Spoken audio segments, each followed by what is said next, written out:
Hello there and welcome to Metroid. My name is Eric, I call myself Demon Alchemist.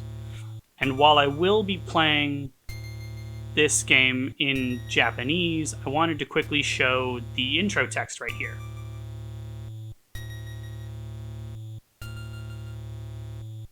Emergency order. Defeat the Metroid of planet Zebeth and destroy the Mother Brain, the mechanical life vein, Galaxy Federal Police. Yeah, that's quite poorly translated. But so I'm gonna go ahead and cut to the Japanese version now. Alright, here we are, now here in the Japanese version. There are a bunch of little differences, some of which I know, so I'll mention them, some of which I might not think to mention, and I'm not necessarily going to promise that I'll show all the differences here. But I'll go ahead and I guess show the Japanese version of this screen, and then we'll enter the game. Here we go. I'm going to go ahead and delete my first file here. I think I have to exit the kill mode. There we go. I'm going to go ahead and just name myself Samus like I had already there. Just because it's easy. But, yeah, just like that. It's really cool there's a save system in this version. The one downside, really, is this.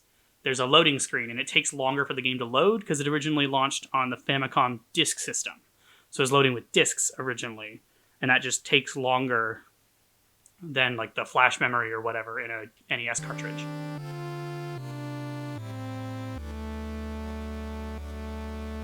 I love that little intro tune. I love basically all of the sounds and music in this game, and I'm just excited to finally be playing this. I have had a trial of a time getting this to my setup here to work. Because I'm recording this in my basement on my Switch, because that's where I have it set up on my TV. But obviously I normally record on my PC and play PC games. And it's very convenient that a lot of my favorite games are on PC as well as other platforms, including like Mega Man, as I've been doing, or Castlevania. But obviously that's not the case for Nintendo games, so I want to be able to record downstairs. And I'm doing it on my laptop, because obviously I'm not going to move my desktop PC. But my laptop's like headset jack does not like read my microphone as a device. And I've not been able to find a way to fix that. So I actually got a USB adapter so I can just plug my condenser microphone in by a USB port. And now it's working. I had a host of other issues that I might mention, but I'm just happy to be doing this now. I love the Metroid series. This is one of my favorite game series of all time, and I've been really into it recently because of the release of Prime Remastered on the Switch. And so I'm just really excited to be able to do this. As I've already said, I apologize if I'm a bit even more rambly than normal, because this is not a normal time for me to be recording. I'm glad that it's working and I can finally record, 3 days late? It is Thursday, 4 days late, because I wanted to record on Sunday, so rough. But here we are. Metroid 1, I will admit, is not one of my favorite games in the series, and that's how I think most people feel. I still think it's a really fun, classic NES game. But if your priority with going through the series is like the story, or seeing the best version of each game, then you can just play Zero Mission instead of this one. I recommend playing both, because I think the differences are really interesting, and I think even with its limitations and the lack of the quality of life features that later games add, I still think it's really fun. It's also a bit more difficult than some of the more recent Metroid games. There's nothing down this way, by the way. I have the game world pretty well memorized, which is a useful skill because this game does not have a map or a pause screen of any kind. Like, this is the pause. There's no menus in this game, aside from the title screen, I guess. but it's a much simpler game than Super Metroid or even Metroid 2, really. There's no save space, there's no save rooms. Even the Japanese version, which has a save system, the only way that you can save is by dying and like answering the prompt to save, which is the same as like Zelda 1. A lot of early NES games did that. Even a bunch of later NES games still did that. I've never actually been able to use. I've never actually been able to play the Famicom Disk System version of Castlevania 1, so I don't actually know how that save system works. I assume it's fairly similar though, because it's pretty clear that the save screen in this game and Castlevania 1 and Castlevania 2 is based on the save screen from Zelda 1. But, so, long-term fans of the series, long-term feels weird, but it's accurate, I suppose, will notice in this game that your beam is pitifully short range. And so, while it's technically an optional power-up, I always recommend that people start the game by getting the long beam. And generally speaking, I won't talk about upgrades before I get them, just because I guess spoilers. But that's what I'm doing right now. I went and got the easiest missile tank to get quickly, because you need 5 missiles in order to get the long beam, which is in here. And basically what the long beam does is it just makes your beams reach all the way across the screen, instead of stopping that distance away like they do otherwise. That first missile tank is also what just gives me the ability to use missiles. There's not like a separate missile item you collect that gives you that ability. It's just whatever the first tank is you get does that. And now I have the long beam. All the beams are represented by those little like lizard statues holding an orb with a letter. I guess this is worth pointing out, actually. I can go down this way, but there's nothing to do. But this is sort of a nice thing to teach you that these areas are worth exploring. And though this one doesn't have anything to give you, there are secrets in other item rooms. So that's good to keep in mind. One thing you will be doing a lot in this game is killing enemies to get missiles, at least in the beginning. Because the game doesn't really throw missile tanks at you, and in fact there aren't actually very many missile tanks in the game, despite the maximum being similar to other games in the series. And the reason for that, we'll get into later. But so now, there's a couple things I can do now. I think the first thing I want to do is... I know the game world quite well, but not necessarily perfectly. There's nothing else I can do to the left here. Although I suppose I might as well show a thing. A lot of this game will involve trekking through vertical and horizontal corridors that look very similar to each other. After you play the game a bunch, you just sort of get sort of an internal map of the area. And you actually become able to recognize small differences between areas that are very much the same. Like, I know this leads to where I think it does because it doesn't have the same background. The corridor that led to the long beam is how a lot of areas that lead to items look like. It's sort of a consistent thing to communicate that that's what you're about to find. Is a Chozo statue with an item. Here we go. These guys will spawn infinitely as long as you're not standing on top of it, so I'm fine right now. And if they have a drop on screen, then they won't respawn. So a useful trick is, if you don't want them to keep coming at you, kill them until they drop something, and then don't pick it up. It's useful. As long as you keep that in mind, you can sort of manage these guys. The red ones take 2 hits, I think? And the yellow ones take 1 hit. It's a little crazy that I'm spending 5 missiles in this, since I can't actually make progress here. But these are 2 statues that represent the 2 bosses I have to beat to go this way. This leads to the end of the game, and though there are methods around it, I don't really do much sequence breaking in this game. For one, because I'm not very good at it. But so these are the two bosses we're going to be tackling. They are classic bosses that are in later games as well, though they look very different. This is all I can do in here right now. They actually redesigned that room entirely for the remake, Zero Mission.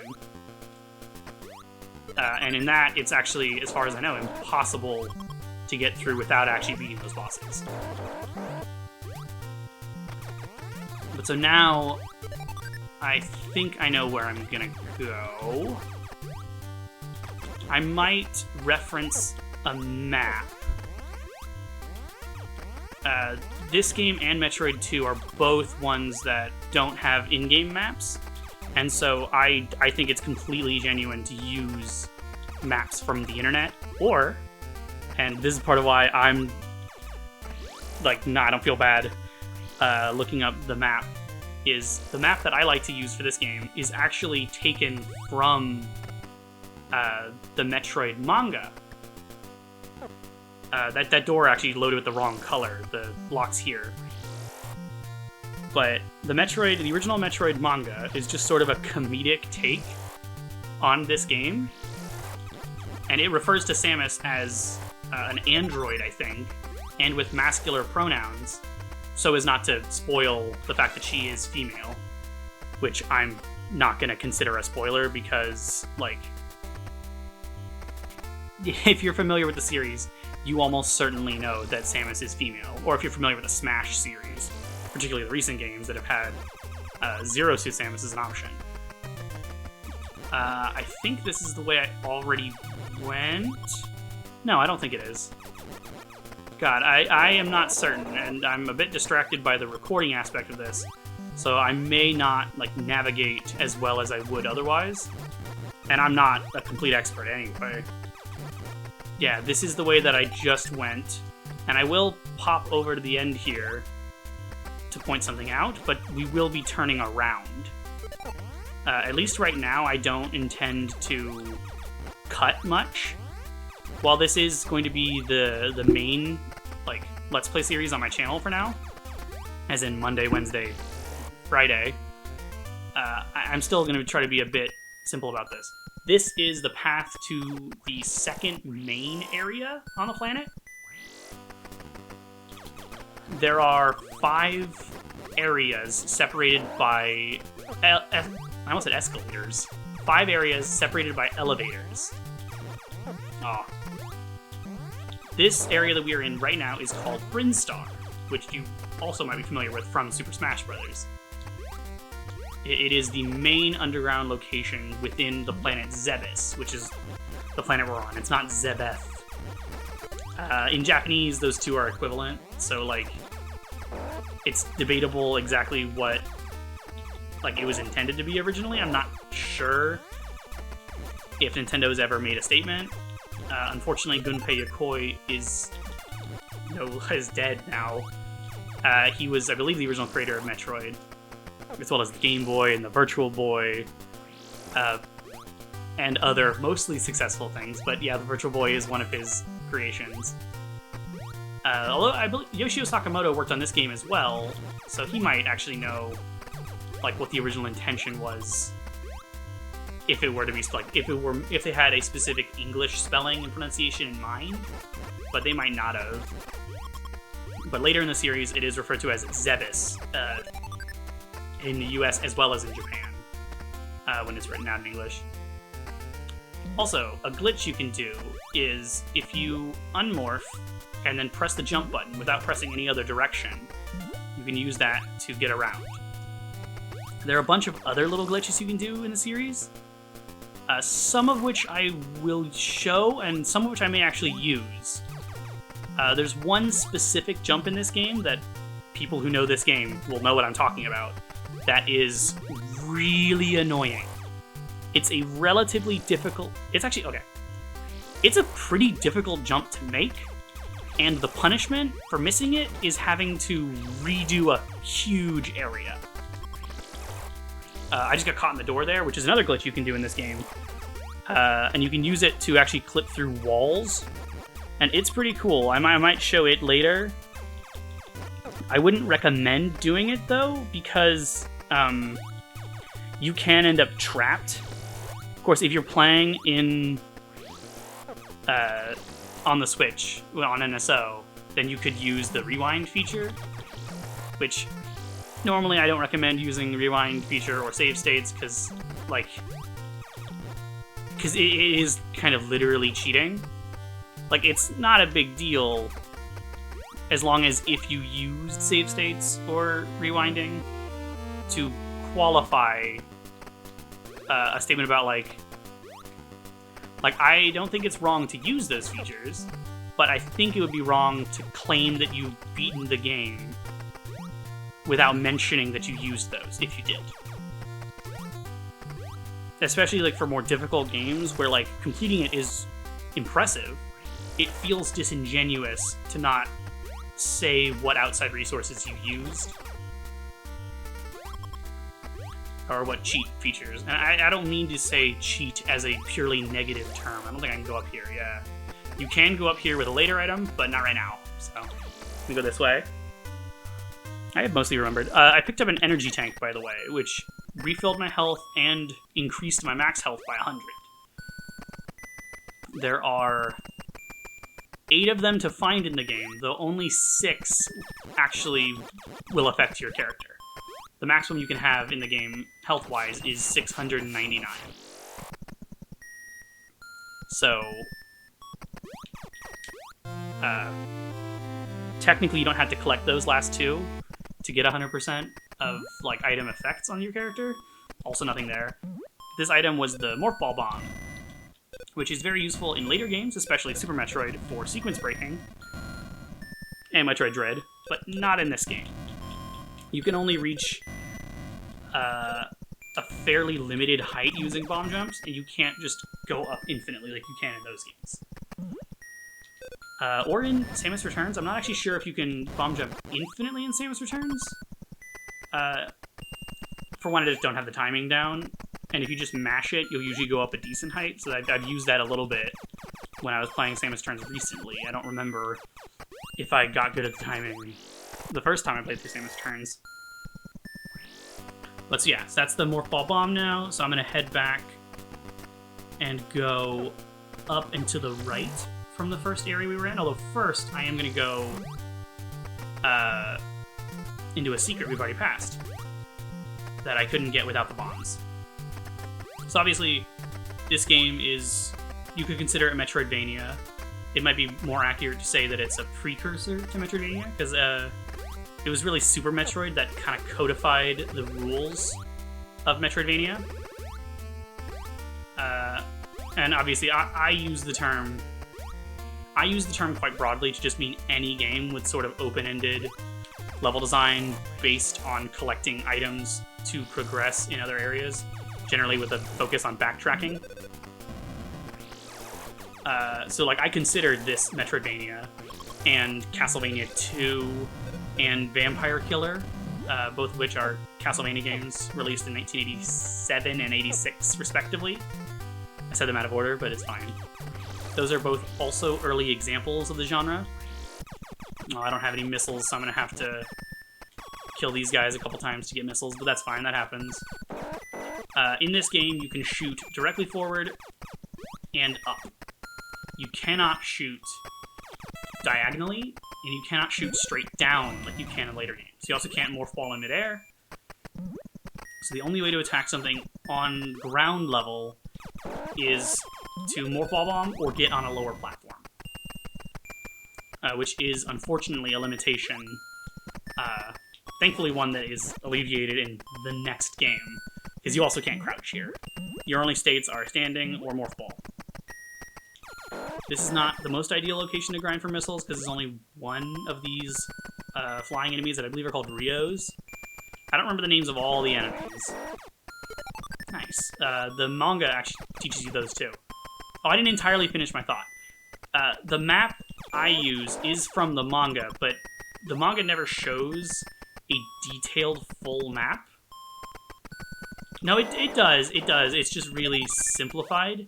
It shows each area individually in a lot of detail, marking every item and other things. And so what I did is I went through the manga, I screenshotted and cropped, because I found the manga online, to be clear. I don't physically own it. I'd like to get it. That'd be pretty cool. But as of right now, I don't own it. It's cool you can see the other side here. And it's actually quite fitting because you can use the ice beam to go up there, I think. I might be misremembering the whole positioning here. But yeah, the bombs are good for breaking them. But I screenshotted and cropped all of the specific area maps, and then I used those, I edited them, put them together into one full map. And so that's what I access on my phone. It's really cool, I think. It was fun to do, and it's just a little bit more fun to me than just looking up like a screenshot map, although those are also very useful. And I believe the manga actually has a mistake. I don't remember if I fixed it or marked it, but I believe it does have a mistake. This is a bit inconvenient. You can't actually easily get up there. Well, you can do that. I actually want to show what I was going to do, though. Another thing you can do is use the same glitch to get up here. Just bomb jump. So bomb jump, and then jump. Just like that. As long as you have not jumped, you can... as long as you haven't jumped or fallen directly off a platform while walking, you can still jump. So that's why you can do that, or you can do that. They're both very useful, and in fact, there's an area later in the game where you can get stuck, and if you don't do that, then you can end up screwed. You can be made unable to progress, and you have to just let yourself die, which really sucks, but you can use the bomb glitch to get out of there safely. By the way, there is a path down this way, but you do not want to go down there. There's nothing down there, it's just a trap. It's just a vertical corridor, a vertical passageway that's really hard to get out of quickly. It's just made to be an annoying kind of trap, which normally the series doesn't do that, but this is the first game. I got the ice beam, by the way. I keep explaining things way after I get them, just because I apparently have a ton to say. I didn't expect to have a ton to say, but I do. So we've gone down to the right and down here, and right here, but I have the ice beam, which I don't actually need to do what I'm about to do. I just happened to get it. I forgot that was where you get it exactly. For some reason, I always think it's down from this upper path I'm about to take, but it is right there. The ice beam is very useful. You can freeze enemies, but there's a sort of oversight that makes it a bit annoying in this game. It's very useful, especially to freeze invincible enemies, like this dude.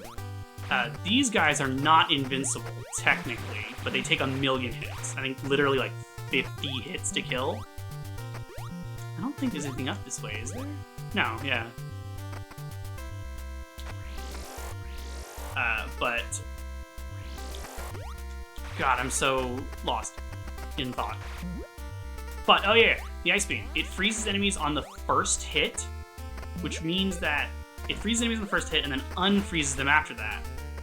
And the hit that freezes them doesn't deal damage. So because of that, enemies actually take twice as many hits when you have the ice beam. Unlike later games, you cannot stack beams. There is one other beam upgrade. Aside from the long beam stacks with any beam, there's one other beam upgrade you can get later that is very useful, and I will get it. But they don't. The ice and that beam don't stack. So you'll need to, if you want to go back and get the other one, you have to go physically re-obtain it. The ice beam is actually in 2 different locations, and the reason for that is that it is necessary for completion. I'm going to see if I can actually do this. There's a sequence break here that I'd like to do if I can get him up there.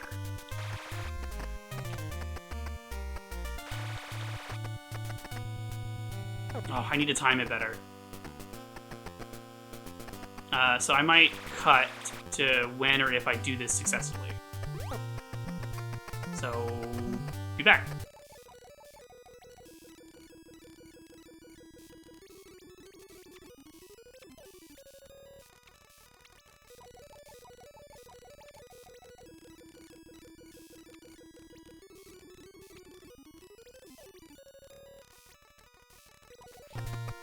Alright, I've decided to go ahead and give up. I have decided to go ahead and give up on this. It's difficult, and I don't actually know, like, good advice for how to do it.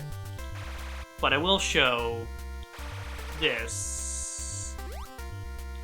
Oh, I timed it wrong. Okay, it's about 6 seconds they take to come back. So if I do 1, 2, 3, 4. Oh, I was almost off. There's an item up here that you really want. It's one of the best items in the game, and you can't quite make it. There's a specific upgrade you get that lets you get there. But if you can get him up here, you can freeze him and then use him as a platform. So that's really useful.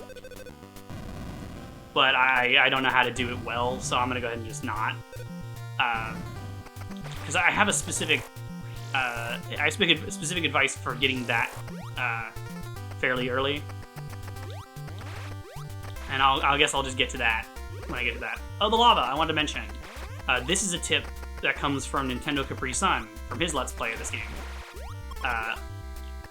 When you land in the lava, you want to wait to try to jump until you sink all the way to the bottom.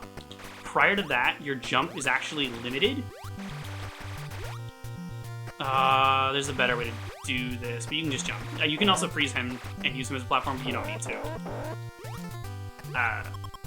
Prior to landing all the way in the bottom of the lava, you will... it'll stop you from going to your full jump height. It'll, like, pull you back down. So you want to wait. That way you can get out more easily and safely. You want to spend as little time in the lava as possible, obviously. Sometimes it is worthwhile to get into the lava in certain areas.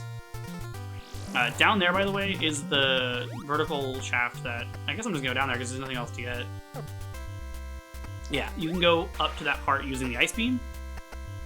But I've now gotten everything we can get right now in Brinstar.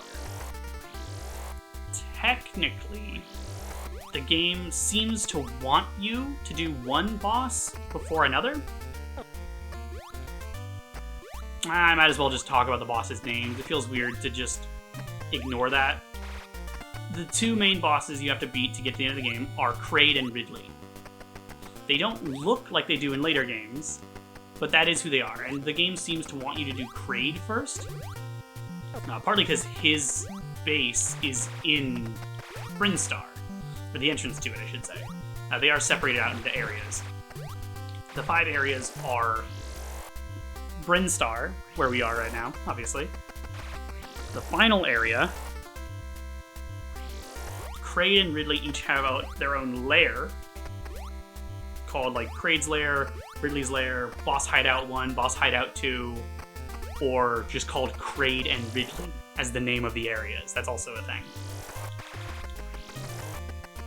And then there's the other area that we're about to go to next. That's where we're heading. Briefly, I'm actually going to beeline straight to the upgrade that lets me get that item up there.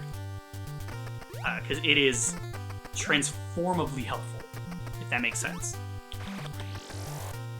By the way, I'm going to shoot for 35 minutes for these videos too, just like I was doing with the Mega Man X series.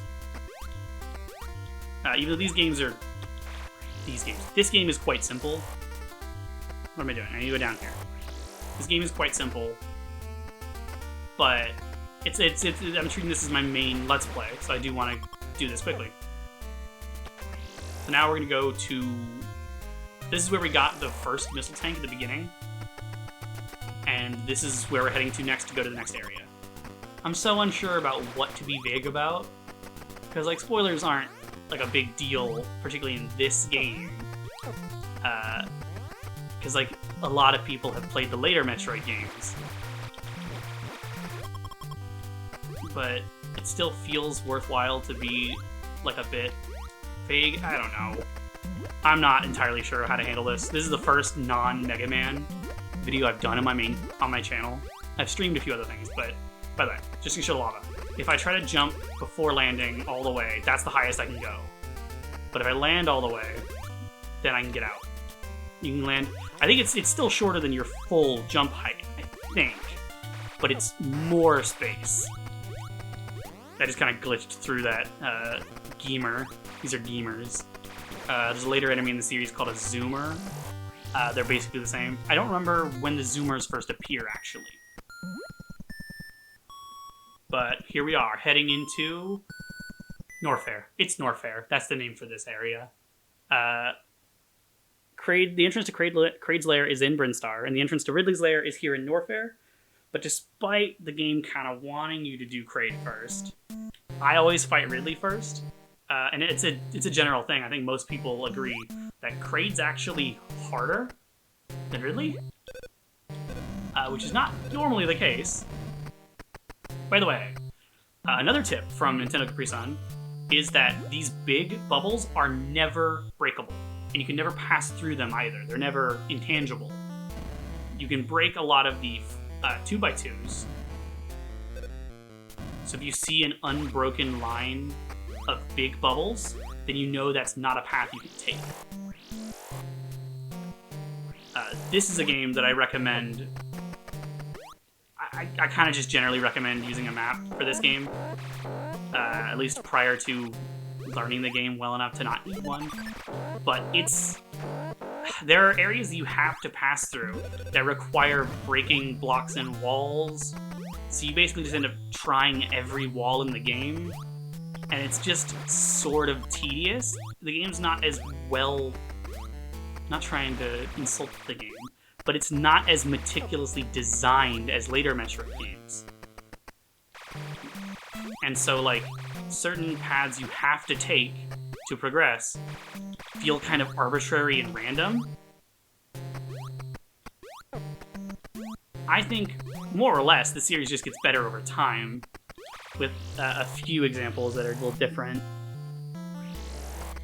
So, first, I recommend heading straight to the right into this vertical shaft, and then ignoring that door and going down. I thought it was the right one, but I wasn't sure. Breaking these blocks to get down to the first door on the left below here. This is where you get a very useful item.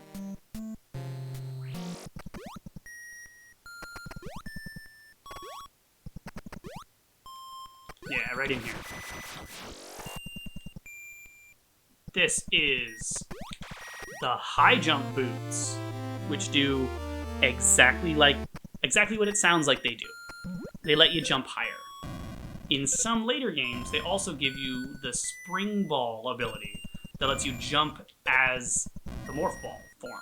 By the way, you can go left here, but I think I'm actually going to wait to do that, because I think I'm going to head straight back to that area that we couldn't go in before. Ooh, taking some damage. One nice thing about this game is that if you die, you don't actually lose any progress. It physically sets you back, but you don't lose any items. You just respawn at the elevator, the entrance elevator to the area you died in. Oh, just a second too late. If a block respawns on you, it will hurt you. So you do want to be a bit careful, particularly if you're low on health. But God, what was I going to say? This is back where I was going. I was just saying, you don't lose progress. You don't get set back to your last save point, because there are no save points. Dying is how you save. So, like, you never have to worry about losing progress that you've earned, as long as you don't turn the game off without saving. But that doesn't mean dying isn't annoying. Getting set back sucks. And one of my actual biggest complaints with this game is the fact that it's not just the beginning of the game. You always respawn with just 30 health, no matter how many energy tanks you've collected. So usually dying involves grinding back up to max health, which is just such a bummer. It just feels like an additional fuck you for dying. And it just feels like an unnecessary punishment for that. In every later game, when you die, you just respawn at your last save point with however much health you had at that time. The exception to that being being Metroid Other M and Samus Returns and Dread. all of which have checkpoints that you'll respawn at even if you didn't save. Which is really nice, and that's part of what makes the harder difficulties in those games more doable than they would otherwise, particularly Dread. As I mentioned in one of my other videos, I recently beat Dread mode, which is a mode where you die in one hit.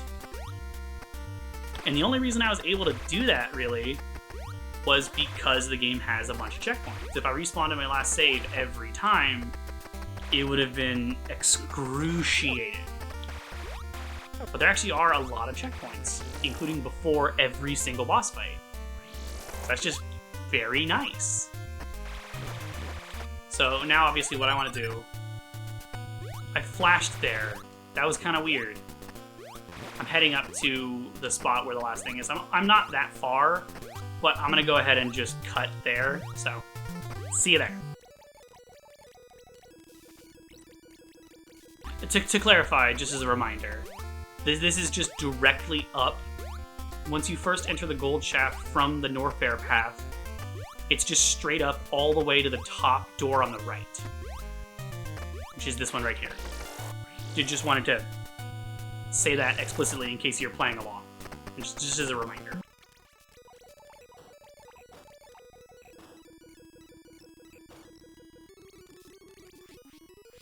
Alright, here we are. 1, 2, 3, 4, 5, 6. Might be about 7 or 8 seconds, actually. Once you open doors, they stay open for a little bit. Yeah, no. It's actually like 7 or 8 seconds, I think, for doors to come back. God, for blocks to come back after you break them. I think it's I count to 6 and then jump, is what I was remembering. It's really annoying with enemies like this, because there's no way to kill him without just sort of following along. Because he would move out of the way of a bomb before he can actually get hit by it. There we go. Also, in this game, unlike later, when you switch to missiles, it just changes your color palette. The green to blue, specifically. It also changes the green in these doors to blue. A very Mega Man style palette thing. The next game added the different suit, the different appearances for both this, the Varia, or the Varia suit, as it is known later, which is just the word for barrier in Japan, but your suit doesn't change, either when you activate missiles or when you get the Varia suit, aside from just your color.